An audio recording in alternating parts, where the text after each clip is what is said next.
Le journaliste Madiambal Diagne a récemment révélé un incident troublant impliquant l'architecte Pierre Goudiaby Atepa, connu pour sa proximité avec les nouvelles autorités sénégalaises. Selon Diagne, lors d'une rencontre avec Tufan Faiz Insamoglu, un entrepreneur turc associé à la construction de son immeuble au Mamel Ouakam, Atepa aurait exprimé une volonté destructrice en déclarant « I want to crash that building, je veux casser cet immeuble ».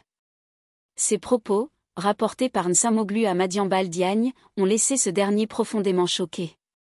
Cependant, il a réagi avec philosophie, en rappelant que le Sénégal est un État de droit.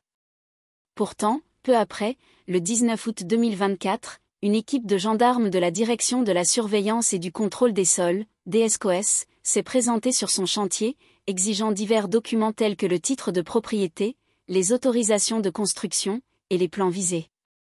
Dans un post publié sur X, Madiambal Diagne a dénoncé ces « manœuvres sordides » qu'il considère comme des tentatives de règlement de compte.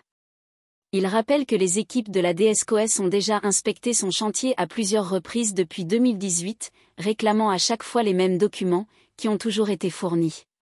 Diagne souligne que, malgré les nombreuses visites et inspections, aucune irrégularité n'a été trouvée dans ses projets immobiliers.